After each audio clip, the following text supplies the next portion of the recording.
On this episode, quite simply, we're going to have a quick interview with Texas Representative Matt Krause, and then I'm going to talk about the NFL and why I stand. All this on this episode of Trend Chat.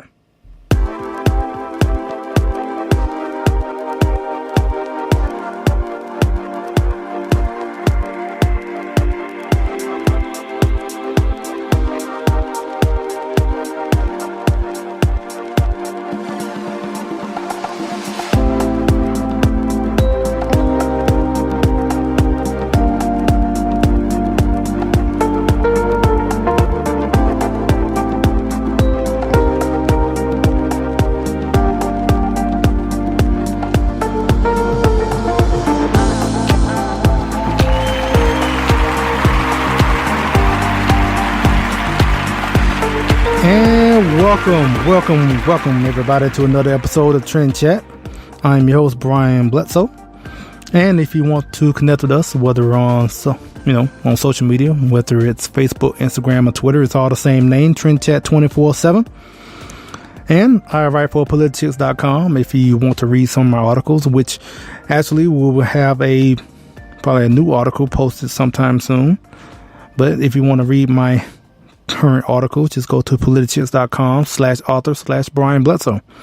Also, don't forget about the new book, Politics, A Clearing Call to Political Activism, which is available on Barnes & Noble and Amazon. Over 300 pages from contributors like myself talking about healthcare, education, social issues, and a number of other topics. And the article that I contributed to the book was about my time as a national delegate at the Republican National Convention. So, as I said before, pick up 5 copies, 10 copies. One copy would be great, but I'm just saying if you want to get 10, that's up to you.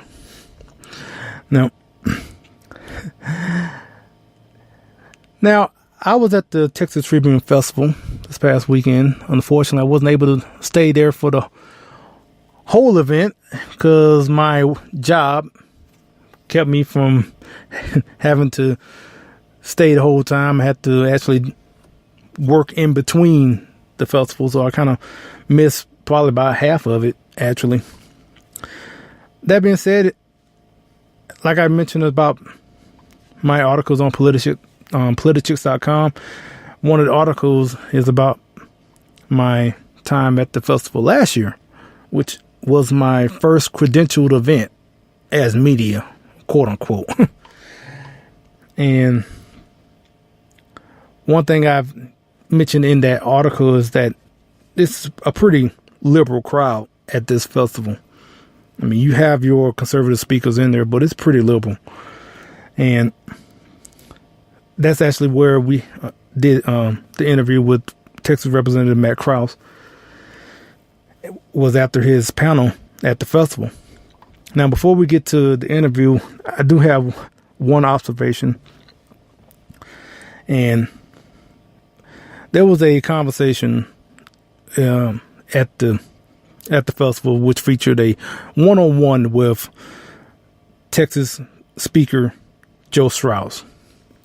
And one thing I noticed during his, conversation, his talk or whatnot, is that one thing let me preface this by saying this festival was at the University of Texas in Austin. And I've said before, Austin is basically the California of Texas, basically. It's just California, and not the California of Texas. It's like California. And so all the liberals that participate in these panels, they get cheered and whatnot and celebrated. And any conservative on the panel, they either get dead silence or booed. Or with one thing that they do, I've noticed, I don't know if they did this last year or not, but they do this little hissing noise, sound like a snake. They start hissing at people when they disagree. I don't know. I guess that's their own little way as far as not being too loud as far as booing, but still want to voice their displeasure or whatnot. And I just think it fits for them to be hissing like snakes, because I think it actually fits them in that it's just a thought that came across when I keep hearing the little hissing noise, especially when they had the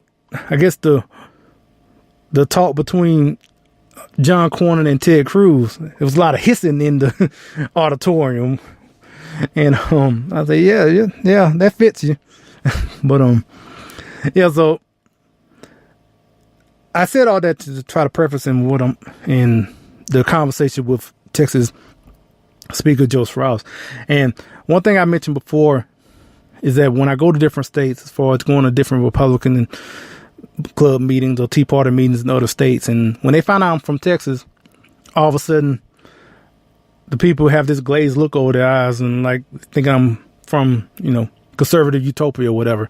And one name I always bring up for the most part is Joe Krause. And because I said, our state is no different than any other state. We deal with rhinos, establishment types, just like, in Washington. And Joe Krause is an example of that. He's a pretty, he's a establishment, moderate, whatever. He calls himself conservative, whatever. But, he's that establishment just like up in D.C. And so I'm saying all this because during his conversation at the festival and at University of Texas in Austin, I think he got applauded like half the time. There was some times where they disagreed, but for the half of it, he was getting applause. And I just said this, if you getting applauded by a 95% liberal crowd, you probably a rhino. You probably an establishment type. And I'm pretty sure he would disagree. He would call himself a conservative. But yeah, if you listen to what he was saying, he pretty much was, basically just wearing his establishment, crest on his chest. He was like, yes, I'm a moderate. And, so that was just one thing. There was a couple other things that I noticed, but that's just one thing that kind of stuck out. So I'm gonna get to our interview with Representative Krause, which, like I said, was at the festival, and we had a couple of minutes to talk. And I just said this now. You're going to hear it, but given that we had a limited amount of time, I kind of rushed the interview to the point where I had to edit it to make it sound somewhat clear on my end. Just me. It's all on me as far as how it sounds, because I need to learn how to do a quick interview, but also not talk like I'm Speedy Gonzalez or whatever. So you're about to hear it, so trust me. And so let's just get to it. Now, let's go and let's rip the Band-Aid off and get this over with. I'm going to torture myself and hearing how I sound, but it's okay.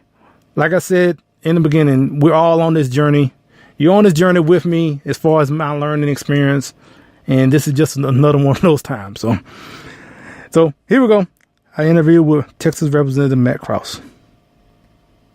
Hello, this is Trent Chat, and we are pleased to have Representative Matt Krause with us, representing the 93rd District.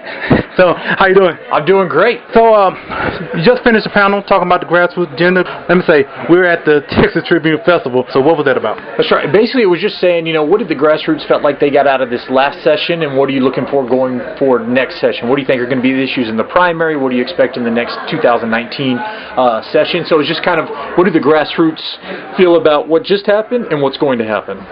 Okay, and yesterday there was a meeting with the Republican Caucus. So I don't know what all you can tell me about, but just kind of give us a little general information about that. Yeah, it's kind of our second meeting to begin discussing the process by which the Republican Caucus is going to select its preferred candidate for Speaker in future sessions. So we're just kind of discussing what would that look like. Should we even do that? Should we go for it? It was our second meeting of that nature, and it was very positive and it was very encouraging. So we're going to keep the discussion going, and I think we're going to see some fruit out of that in the not too distant future. And out of that, you had one person already announced to run as for Speaker. His name Phil King. Do you have any thoughts on Phil?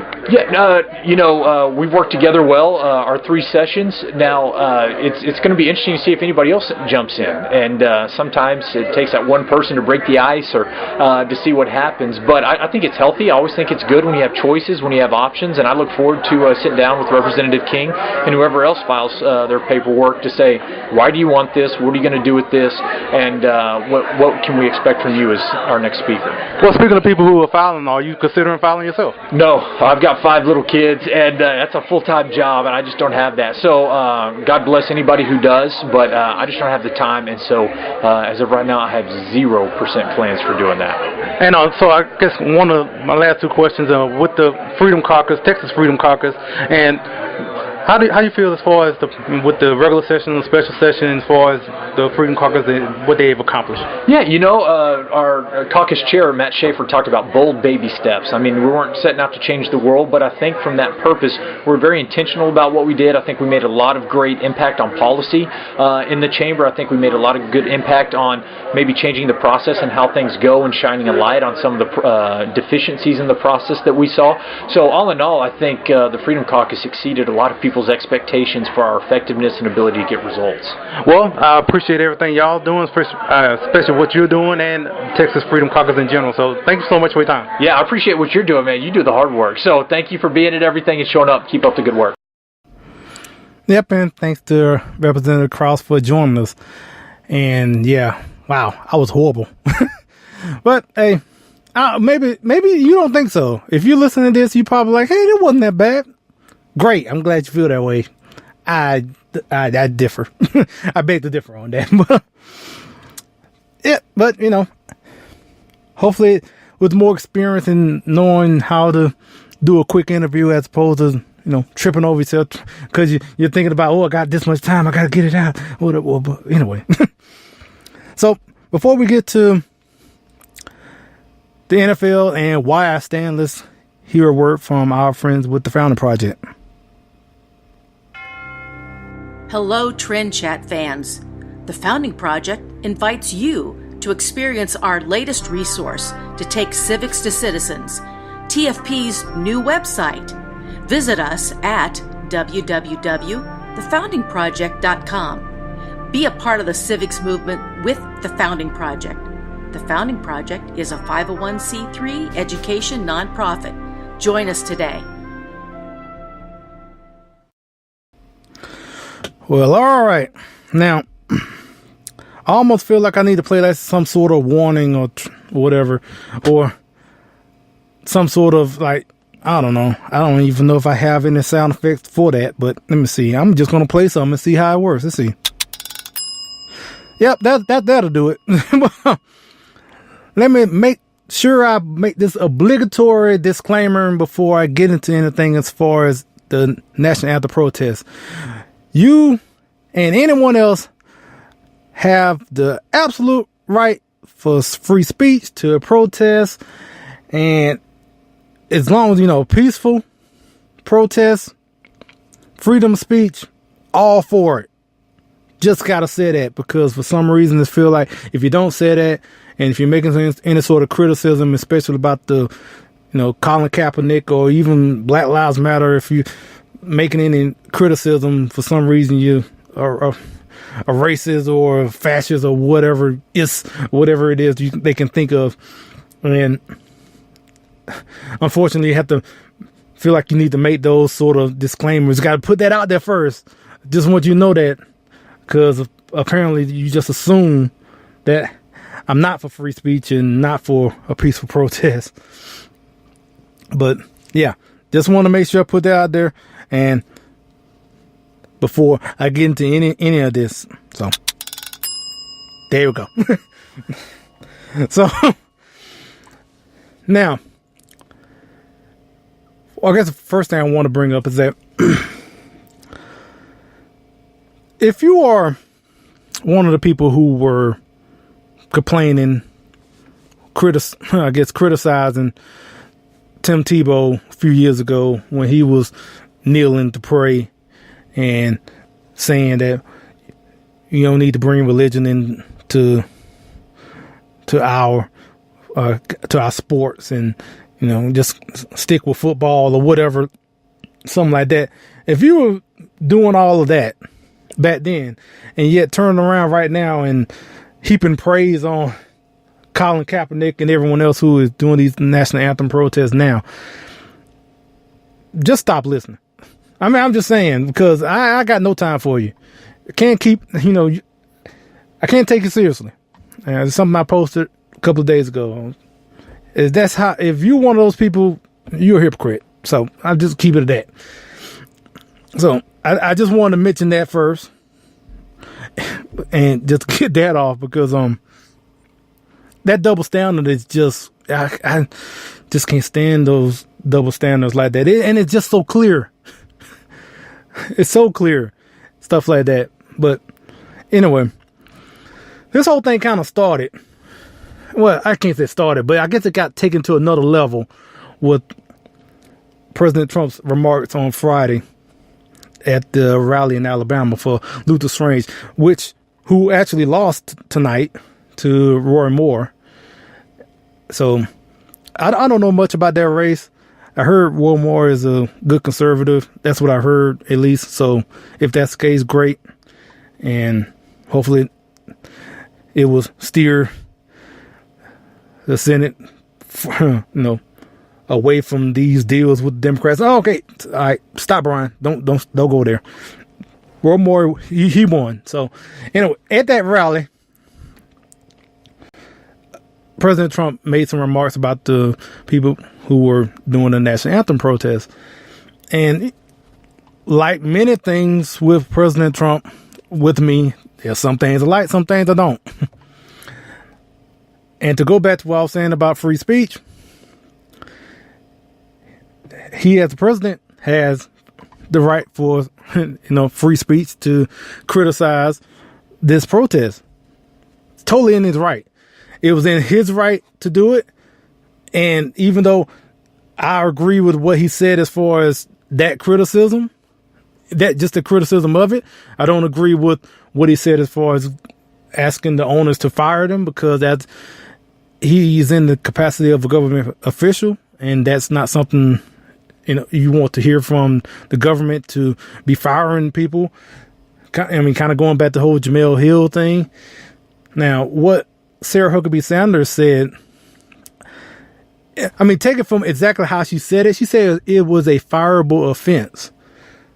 And I would actually agree with it being a fireable offense, what Jamel Hill did, as far as what she said about President Trump being a white supremacist on Twitter and whatnot. Given the standards as far as what is a fireable offense, especially if you had the tables turned and you said that about a Democrat, that would be a fireable offense. Because if that was the other way around, that person would be fired, or at least something would have happened to them. So I agree with it being a fireable offense, but to say that, ESPN should fire her, no, I don't agree with that. Or saying that, what President Trump saying that the owner should fire them. Not because President Trump said so. That's up to those owners as a private business. If they want to fire him for kneeling, that's on them. So I didn't agree with what President Trump said about that. But as far as his criticism is and calling it disrespectful, I mean, they can say, the people who are kneeling can say that they're not being disrespectful all they want. But it's pretty easy to see it that way, because you're kind of picking the one time when, it's not like this is a law that people stand. It's just, I guess you call it, it's a tradition or a custom, and that we're doing it. It's not like we have to do it by law. It's not that. And so at a time where you're singing the national anthem and you're doing that, kind of paying respects to the people who have sacrificed for this country, that's just a tradition of it. And so when you're doing something totally different, not even just kneeling, I'm talking about if you're doing anything else. So even before all this happened, if there were people walking around while the anthem was playing or something like that in the area where it's being played, people would look at you kind of funny, like, need to stop and pay your respect or something like that. People were doing that then. Not even, before this whole protest, just for the simple fact of it was just a tradition. And so that's just something that's kind of been universally kind of known. So to do something outside of that, yeah, of course it's going to come across looking disrespectful. Just as much as if people are walking around while the anthem is playing, kind of, So, like I said, I agree with what the president said as far as being disrespectful and whatnot, and like I said, don't agree with the telling the owners to fire them. Like I said, it's up to the NFL to make their own conclusion. Now, speaking of the NFL, outside of what happened last week, they've been trying to act like they're neutral in this whole deal, which is ludicrous because the NFL regulates everything on the field of play. They regulate how players can dress, what cleats they can wear, what uniform, what jersey, their behavior as far as how much they can celebrate, and anything else on the sidelines. They regulate everything. So for them to act like they can't regulate another part of of what goes on the field, that's just not true. That's dishonest to say that. No, we don't want to do that. Why? You do it to everything else. So, but you're trying to claim like a neutral, trying to claim like, oh well, we just want to stay out of it. But you're not. You by not doing anything about this, just like you didn't do anything about the St. Louis Rams doing the hands up and don't shoot, but yet turn around and keep people from wearing cleats to commemorate 9/11, or keep the Dallas Cowboys from wearing a decal to remember the fallen police officers. You didn't let them do that, so you regulate that, but yet you have no problem. But you don't want to regulate this protest, mainly because that it will anger a lot of your players, for one. So and also because, like most corporations and a lot of these, they definitely, if they are not actively liberal, they're definitely just trying to at least play off as being neutral, but at the same time still kind of giving a wink in the eye that we with your progressive ideology, but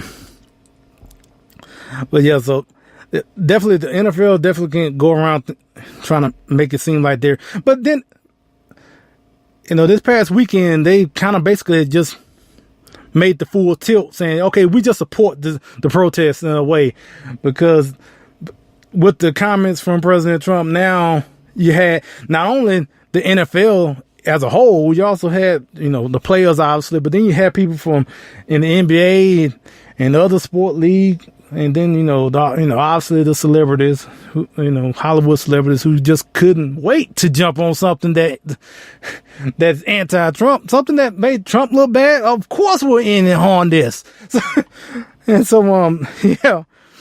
And, it's funny because I have been watching all these, I guess, little videos and of people who are throwing away their jerseys, burning flags, and burning season tickets or whatever.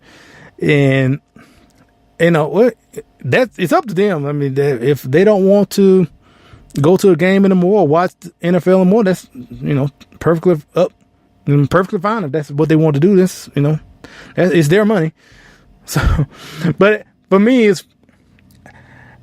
it's funny because I get a kick out of it, but I haven't been watching in a while myself. So I've kind of gotten past this point. So I was a big Cowboys fan, so I don't have any Cowboys things to throw away or burn. I don't think in talking about that, I wouldn't have burnt it for one. I would have just, if anything, I would have maybe gave it away or something, which actually that's what I did with the Cowboy stuff. I gave it to Goodwill. But it was a couple years ago. So I've kind of gotten past this point. I guess a lot of people are just now hopping on to I guess, not really caring about the NFL, because I've mentioned this before, and I guess I'll just get a little more into it now. My interest in the NFL went down. It started going down when NFL owners and players start throwing a little hissy fit about Rush Limbaugh potentially owning the St. Louis Rams. And I remember two people from that, Jim Irsay, the owner of the Colts, and Scott Vegeta, I don't know if he's still playing or not. And I remember those two definitely making hay about Rush Limbaugh owning or potentially owning part of the St. Louis Rams. And that right there just really got me like, why y'all so adamant as far as not wanting him to own a team? I mean, just because, he has conservative views or whatnot. When I saw that, just really turned me off as far as the NFL. I remember I was actually going to go to Indianapolis for vacation, and it was it was that year actually when all that went down, and I canceled my plans because I didn't want to go to Indianapolis anymore. I didn't want to go to a Colts game, but mainly because Jim Irsay was so vocal about it, and but yeah, that's where it started for me. And then you had the Baltimore Ravens, which it was funny. You had the Baltimore Ravens this past week, out there kneeling for the during the national anthem. And that's one thing also I saw. They stood for God Save the Queen, but they kneeled for the national anthem. Like, you really? Oh yeah, we'll respect the foreign country anthem, but our own, not really. I mean, that was like the nerve. It just really, anyway. But yeah. So the Baltimore Ravens, I remember this was a couple of years ago. They was out there promoting Obamacare. I'm like, why are y'all out here promoting Obamacare? And then you had, like I mentioned before, the St. Louis Rams doing the whole hands up, don't shoot, and the NFL not doing anything about that. And then you had Beyonce doing her Black Panther performance and Black Lives Matter or whatever, whatever performance during the Super Bowl. So I can go on and on, but I'm just telling you where it started for me was way back. I don't know when that was, but yeah, back when that happened with Rush Limbaugh. I think that maybe about 5 or 6 years ago, maybe longer than that. But that's where it started for me. Now, I know a lot of people have just now kind of, I guess, gotten fed up. I mean, maybe those other things they didn't like, what was going on then as well. And maybe, this whole thing with this mass protest, because you already had, Kaepernick from last year doing the protests, but that kind of started a little bit. Now you had it to where people are just now are protesting Trump pretty much as the national anthem, because it's like they're kneeling in protest of Trump and or the national anthem. And so now when talking about this whole protest of the national anthem, I just think it's very misguided. As far as what they're protesting, because it's a whole perception of racial injustice, because that's what they're saying. They're kneeling during the national anthem because of racial injustice and police brutality and probably some and other things to do with racism or whatnot. And that's why I say I feel like it's misguided, because I feel like what their perception, I feel like it's just way overblown.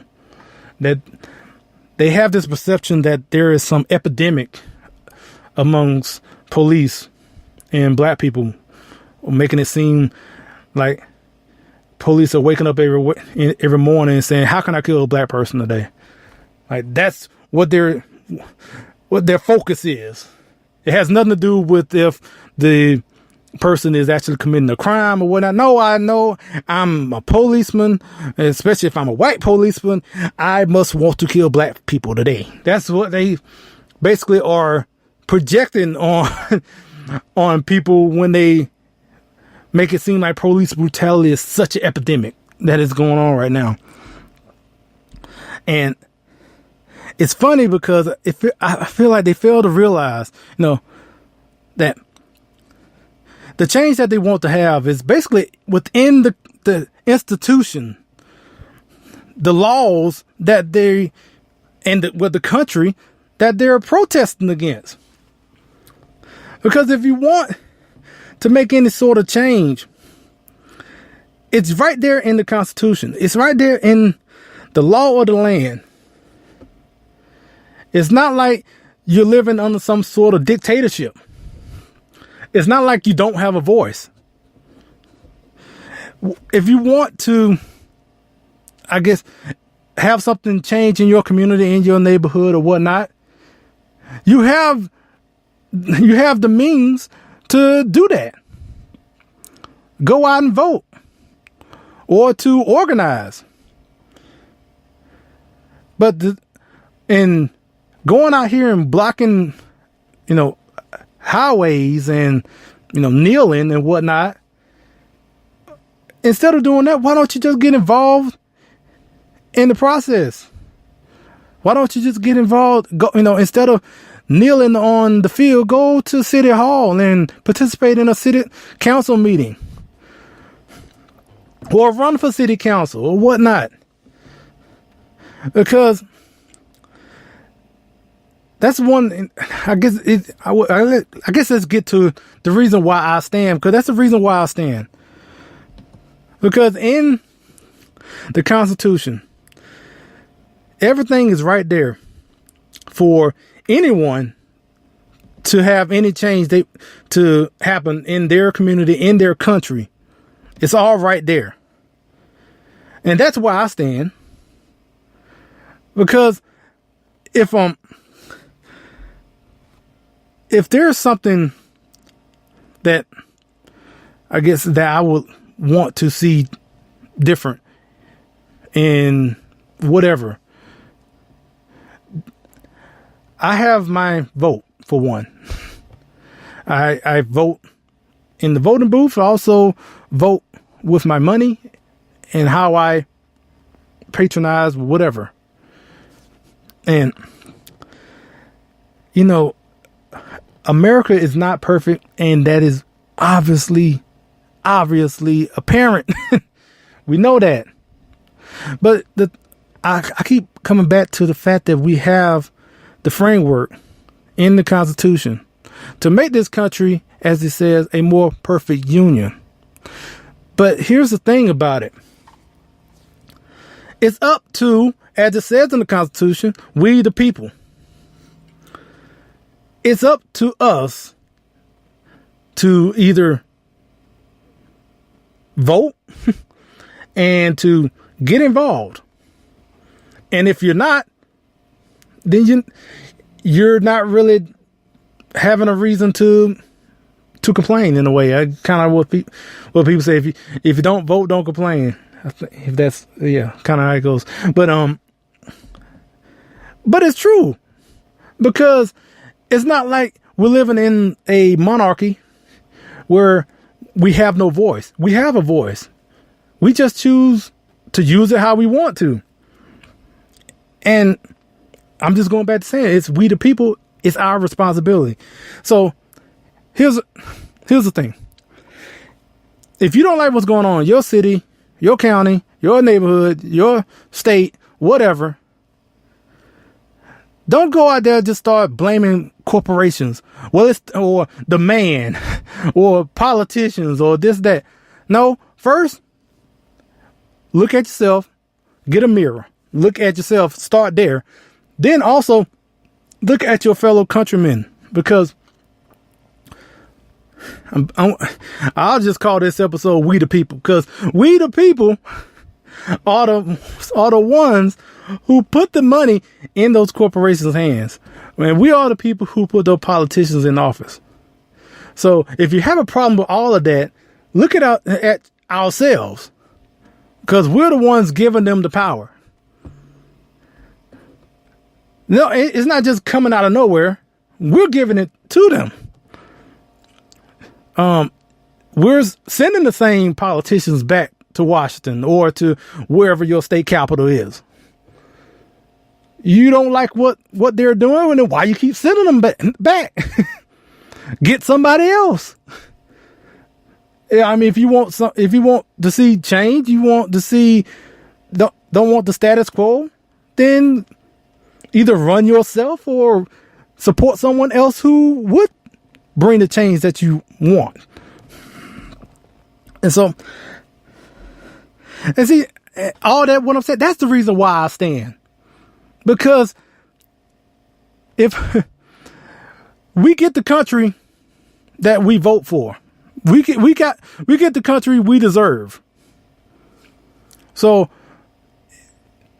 if you don't like what's going on, there's no one else to blame but yourself, really. I mean, it's us. Like, we're so quick to want to blame, like, oh, it's I don't know, Illuminati, or do we want to blame this corporation or that politician or this or that? Like, well, you know, the people out here are the ones who are voting. The people are the ones that are out here putting these people in power. And whether you're talking about in Washington or, you know, as a politician or any corporation, we, the people, are making these decisions. No matter how much someone want to make it seem like it's the man or it is this other, you know, shadowy figure or whatever like that, it all comes back to us. I mean, even take it to the point, like, people want to say, well, why do we care so much about celebrities, or why Kim Kardashian or whatever like that are so popular? Quite simply because people are buying what they're selling. Quite simply. If people was not interested, they wouldn't be buying the magazines or watching the TV shows. They wouldn't. Those TV shows wouldn't have the high ratings unless somebody's watching. So that's why it's we the people who are to blame, and we need to quit trying to blame everybody else. And see, this is not even just about the national anthem protest. I'm just saying it's just in general. And so, anyway, that's all I gotta say about that. And that I'm just saying, as far as, quite simply, the reason why I stand is because the founding documents in our country give us everything we need for the change of whatever change that we seek to have. And that's why I don't have a problem with using whether it's people want to call it Article 5 conventional and conventional states. That's why I don't have a problem with that if that happens, because it is in the Constitution. It is another way to get change as far as the laws in this country. Now, that could be good or bad. Not going to be one of those people that make it seem like, oh, well, if we got this convention of states, everything would just be hunky-dory. No, it could definitely go the opposite way. But that being said, I can't say I'm against it because it is in the Constitution. And One other reason why is because we've been doing it one way all these years. Why not even try? Why not try another way? And like I said, it's in the Constitution, so why not try it? That's one reason why I'm not that, against it either. But enough of that. I appreciate everyone listening. And, I also had another thing about this whole NFL deal, talking about Alejandro Villanueva, the Pittsburgh Steeler, the only Pittsburgh Steeler who was out there standing while the rest of the team was in the tunnel, not coming out for the national anthem. I was going to say something about that, but you know what happened? It turned out I actually wrote an article about it. So that article is probably posted sometime this week. So that's why I have too much to talk about that. It'll be in the article. Now, another thing I did want to mention is that I did notice that the Dallas Cowboys came out, and basically what the Dallas Cowboys did is try to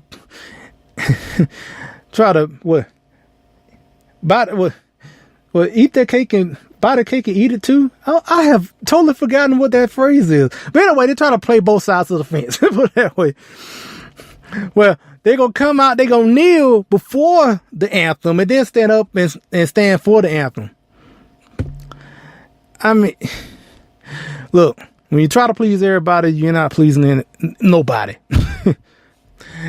I am trying to remember these cliches, and then they just, time they come out of my mouth, they just go right out of my head. But yeah, I mean, they're trying to play both sides of the fence. It ain't going to work, bro. It ain't going to work. We're just going to kneel before to try to show and try to show that, okay, we understand. Yet we're going to stand for the anthem. And yet you're going to have both sides saying what? And yeah, you're not going to get anywhere. So you just make a choice, pick a side, and just go with it.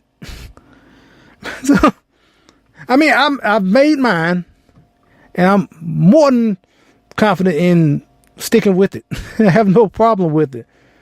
And in the past 40 minutes, I have made the case as to why.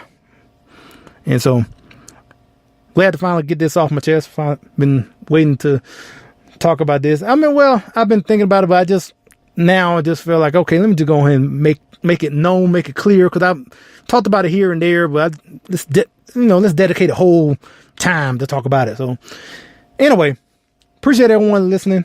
And like I said, Facebook, Instagram, Twitter, all the same name, Trent Chat 24/7, available on Google Play, iTunes, iHeartRadio. Appreciate Spreaker for giving us a platform. And with all that being said, until next time, we'll chat with you later.